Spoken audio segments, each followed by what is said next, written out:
remember how I could make my face change and do all that? All right. Can we get started? Okay. Got like this big massive shadow right here. Oh, it is. There it is. What are we talking about today? Finally. Yeah. Okay. Today we're talking about Ben Affleck directed, produced by Ben Affleck, the movie Air. I don't think it was produced by Ben Affleck. It was. So let me look it up. I've heard this movie is could possibly be a contender for Best Picture of the Year. Of course, this is April, and there's been much of crap out, but it was pretty good. It was pretty good, but I don't know about Academy Award winning performances, and maybe for Ben, maybe Matt Damon. The only person that was on the screen almost every shot was Matt Damon. Well, then he'll be Best Actor. It had let's go through the cast. I guess it had Ben Affleck. He was like the Nike co-founder. Well, let's talk about what the movie was about. It's about how one of the employees for Nike basketball shoe division was trying to get Michael Jordan to sign with them. Yeah. He was like a scout. Matt Damon was basically a scout. Yes. And Nike division at this time for basketball was almost axed. There was almost not going to be a Nike basketball division. They had a pot of money, and they were going to divide it up between like 3 or 4 people. A small pot of money. Yeah. And basically Matt Damon, his thing was after he settled on Jordan, he wanted him to give the whole pot to Jordan. Yes. He wanted him just to pursue Jordan. And he was friends with obviously Chris Rock. Chris Rock played like the Chris Tucker. Chris Tucker played like all these people were like pretty high up in the company. I mean, it just wasn't the company wasn't doing very well. I mean, like Chris Tucker was Howard White. And he was like Matt Damon. I don't know if this is how in real life, but he was like his confidant. He was like they were friends, kind of. Oh, they were best friends. He was the best man at Matt Damon's character's wedding. He was his best man. The marketing division or whatever, the basketball division was just basically they were just wanting to divide the money up and go after kind of losers. They thought Jordan was too expensive for one thing. Yes. Jordan didn't really care much about Nike. He was mostly into Adidas, but also Converse was going after him, it sounded like. And Sonny just really pushed Michael Jordan on him pretty hard. Jason Bateman was the head of marketing. He is always funny, very dry humor. Well, his character is the one that had to approve the money. They were at the beginning. They were sitting in a boardroom and they were looking at a whiteboard full of players, rookie players. Who was that one character? Who was that one player with the strange name? Melvin? Who was it? I don't know. Nobody knows. I don't even think he lasted a season. I think he didn't even last a season. Yeah, I'll have to look that up because I mean, in a way though, I mean it's kind of tacky. They were kind of making fun of that guy, Oh yeah. So apparently he must be a friend of someone that has to do with that movie, says, because they go after him so hard in so many different ways for them to feel comfortable enough to go after a guy like that. I mean, just wow. The movie really was kind of Matt Damon's character and Viola Davis's character. It's really Jordan's mom and Sonny. I mean, Michael Jordan's his ass didn't show up in the whole movie, really. No, there was, and not even did the actor playing Michael Jordan's character didn't have any dialogue. No, did you ever see his face? No, I don't think so. I think it was always like looking at him from behind and stuff. So his Michael Jordan's dad didn't really He fixed the station wagon. I mean, what did he do in the movie, really? I mean, other than just like show up in meetings and make like, well, now you got some trouble now. That's what he did. He said rarely anything at the meeting. She did all the negotiating. She even did the negotiating with Michael with the others. That was her. Michael Jordan said she did all the negotiations. He just sat in the negotiating room and just nodded. His mom did all the talking. So I believe that was pretty accurate. That Wayans guy, he was like Michael Jordan's Olympic coach. Remember that scene where Sonny goes out and meets his coach and was like telling him he was going to pursue him? That really wasn't that much of a scene at all, but everybody's kind of made a big deal about it. I'm trying to think, which scene was it again? Okay, you just answered my question. Oh, Marlon went. George Raveling, yeah, he was at the Olympics in 1984. He served as the assistant coach for the USA team. So that was whenever they were still out on the West Coast. After he met with his coach, then Sonny went to North Carolina. Didn't tell the people at Nike. Jason Bateman's character, he was part of the marketing team. Not very supportive of this either. Later on, he gave kind of a speech where he was like, talking to Sonny, he was like, look, if you had the responsibilities I have, you might not have bet everything either. Oh yeah, that's when he's talking about his child. This didn't pan out. This year, these athletes didn't pan out for Nike, getting advertisements and getting publicity for the shoe. They were not going to have a Nike basketball division. It would have been tennis and running shoes. That's what made that scene so strong. Jason Bateman, that was a scene to show how much pressure and what was riding on this one, going after one basketball player, no matter who it was, Michael Jordan at the time. But one player. They could have chose someone else, but one player instead of three. One player. If this doesn't work out, Nike was going to axe the entire. Yeah. And so he was going to say, "Hey, I won't be able to. I'll be out of work. I won't be able to support my kid, which I see every other Sunday for 4 hours a day. I get to be a dad for 4 hours a day, and I'll have to find a job, and I won't be able to support my child 4 hours. Get to see her." Then he said something about giving her a pair of Nikes every week, and that was one thing they did. He wouldn't be working at Nike. He wouldn't give her a shoe. He wouldn't be working, period. And how many other people work in the department? That was there to just show the weight of his decision. One person making the decision for the entire department on one person. Jordan met with all the different shoe companies. You remember that scene where Sonny told his mom, he was like, this is how they're going to act. This is how Converse is going to act. This is how Adidas is going to act. And he was basically saying, look, we're not as big of a place, I guess. And so your son means more to us.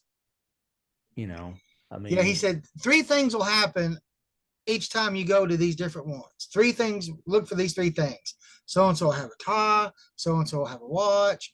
So-and-so will ask the silly questions. And then the other one, he just said to tell her to ask who's in charge. It was like a 2 hour and something long movie. There really wasn't much plot to it. Well, honestly, toward the end of it, I think you were telling me, look, we already know this, the outcome of this. I wish this movie would end. It wasn't that it was a bad movie, but it was maybe a little bit long. Yes, it was dragging on a little bit. We were just getting into certain characters that didn't even need to be on screen. Yeah, in my opinion.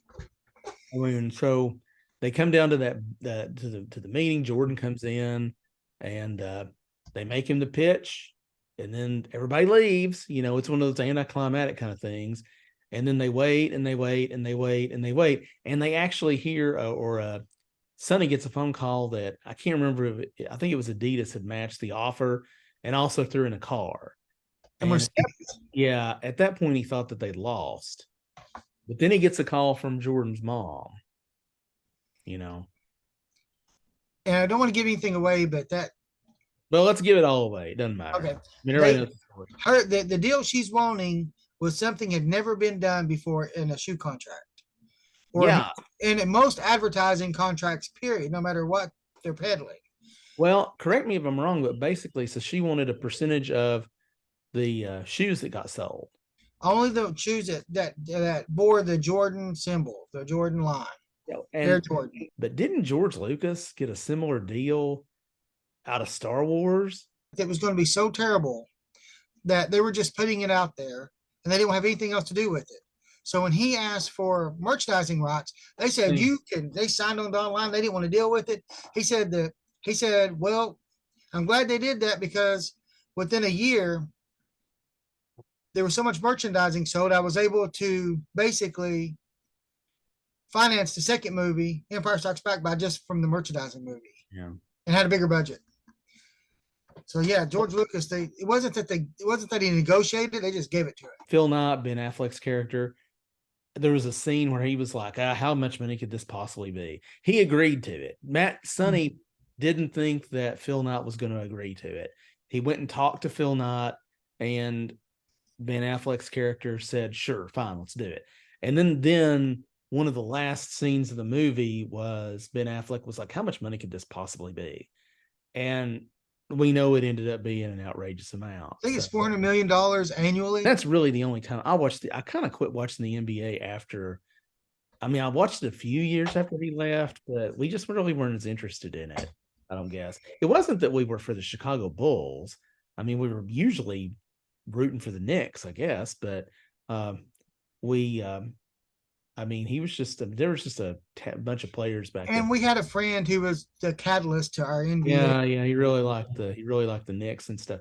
Anyway, back to the thing. So we just saw the Super Mario movie. It had loads of music and stuff from the 80s and 90s. Probably too much for that movie.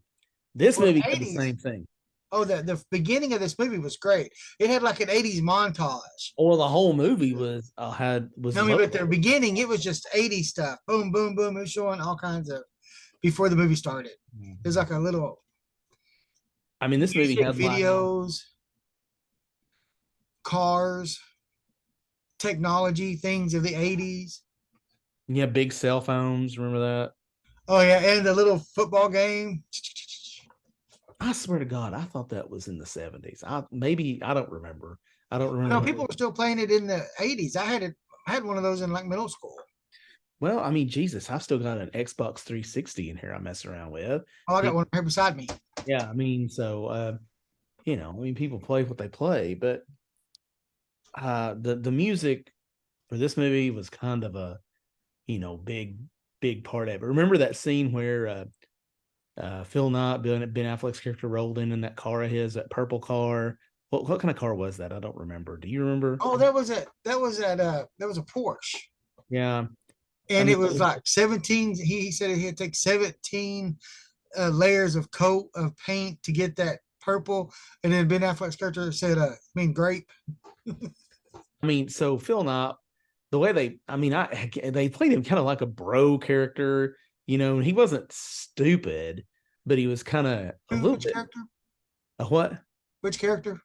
Phil Knott, Ben Affleck's character, played him as kind of like a not a doofus. I don't know what the kind of word is. Just it was almost like a surfer dude. He was almost like a California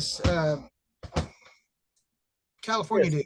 He had his feet up on the desk all the time. Yeah, I've never seen a movie where I've seen Ben Affleck's feet should have had less screen time. That's all I have to say about it. Oh, the person that was portraying Michael Jordan's agent was hilarious.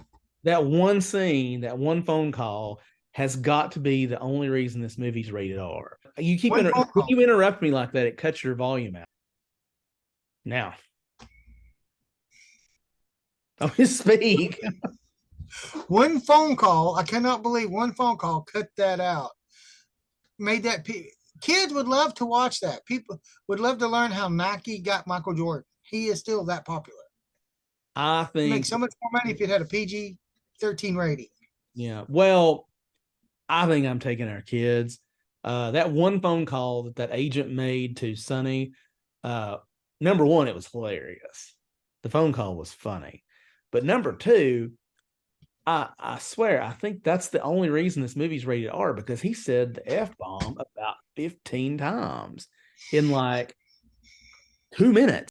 The dialogue in this movie is funny. The jokes are funny and they're right on. especially when uh, Wyatt is talking to Michael Jordan's agent. I forget the actor's name. What's Ben Affleck? I mean, what's Ben Affleck's? I mean, Matt Damon's character, Sonny. Sonny White, right? Sonny Vaccaro. Well, anyways, the dialogue between those two characters is just amazing. It is so funny, and you can when they're talking to each other, you can see it in their face. They know exactly what one's going to say. Okay, the agent's name is David Falk, played by Chris Messina. Okay. I mean, what's he been in?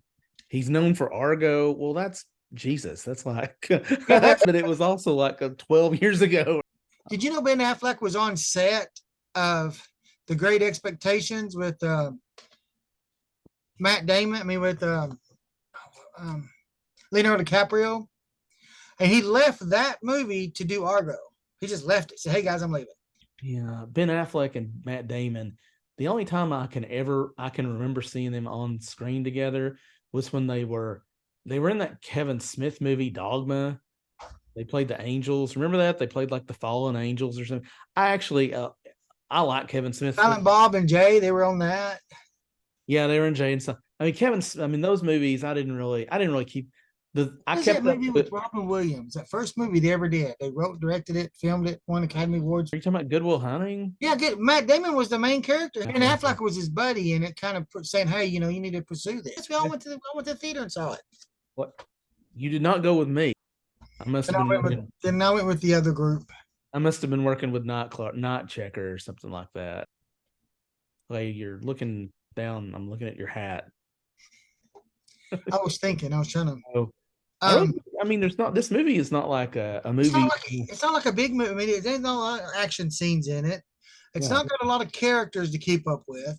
There's not a lot of people doing things other than the shoe guy for Nike, that the shoe engineer. Yeah. Oh, yeah, that's right. I hadn't forgotten. That was funny. I liked him. He was funny, and I hope they portrayed him accurately because he was funny. And he is the reason we have Nike shoes as we do. They were going to make these cookie cutter shoes, white tennis shoes that NBA said everybody's shoes have to be white. They're going to get fined $5,000 a game. Wow.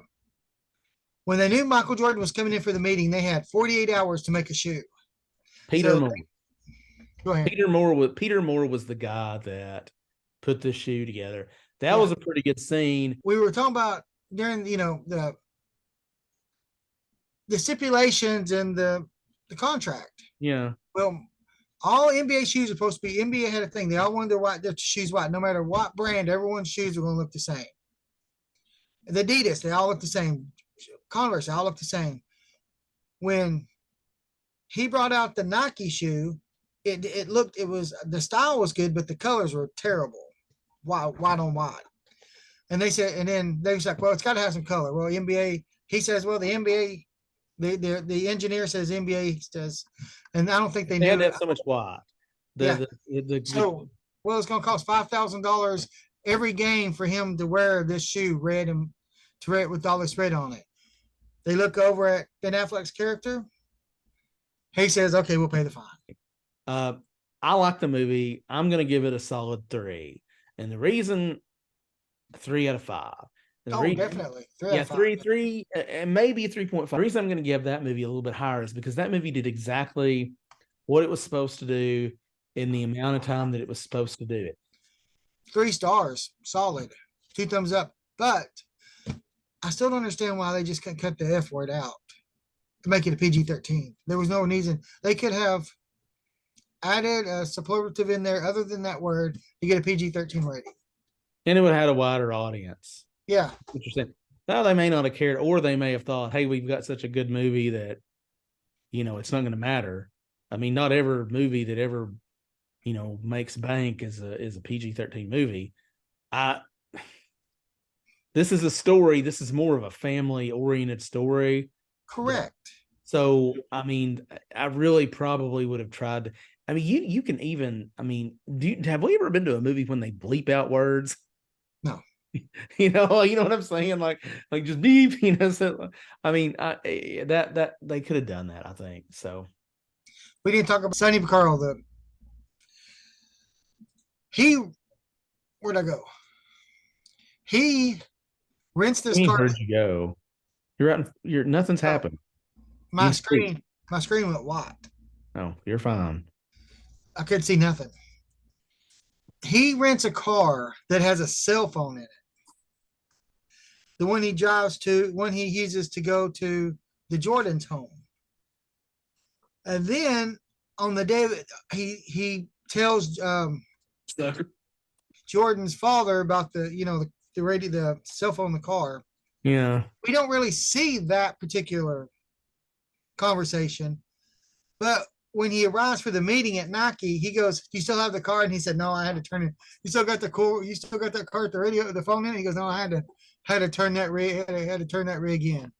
I thought that was funny. His dad remembered that. We got some theme for the channel here. We got to talk about. I mean, so the first video we did, we had that green screen with the film seats. Then now you've got your seat. You're like switched between your seat and your just your room. I didn't do that. I did it on my. Oh, and then I'm not. So we'll have to think about that. I don't know. Well, see, you're sitting in a different chair, and you've got a different view this time. I'm just using. I mean, his office. Well, the first time he was in the kitchen, and you had the big picture of Jesus the last supper behind you. That's the Last Supper. That picture was in my grandparents' basement, I think.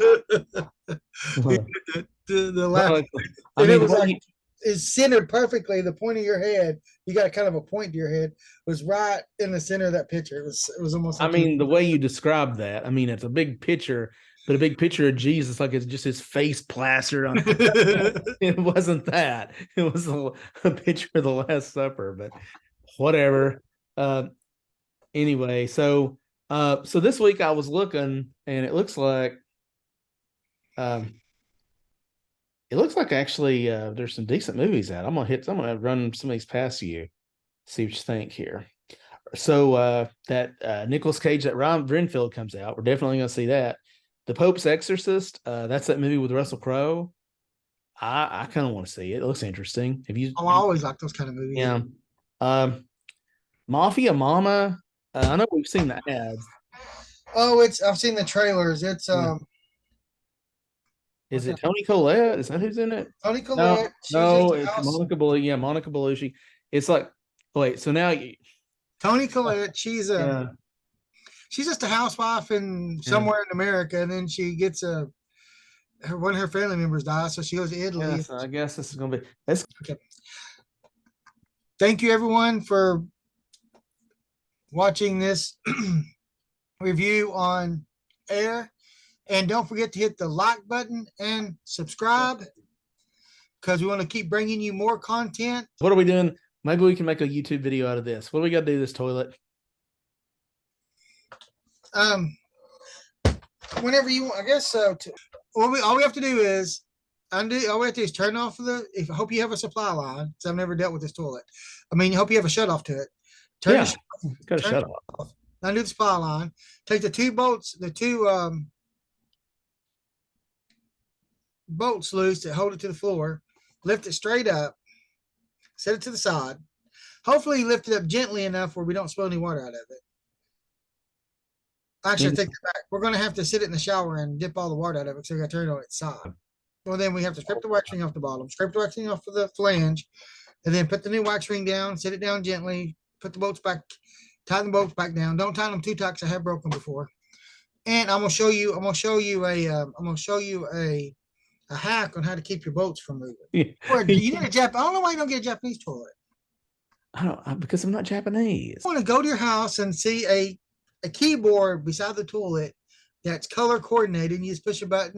One of my favorite shows is Christina something. She moved from California to Nashville. She remodels house. She's an interior decorator, and she was doing one for her new brother-in-law and sister-in-law, and that was her first remodel in Tennessee for a new company. And the brother-in-law said, I must have a Japanese toilet. So I got to see what a Japanese toilet was. It's heated. It's got a jet that comes out. There's a blower, a dryer. Anywhere in America, it's just a fancy toilet. They call it a Japanese toilet because they were first developed in Japan.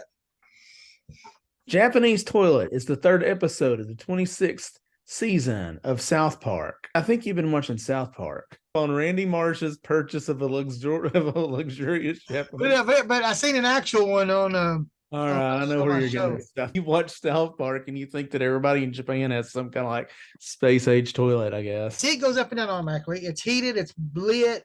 It's got basically what's it called, a bidet in it where it shoots water up.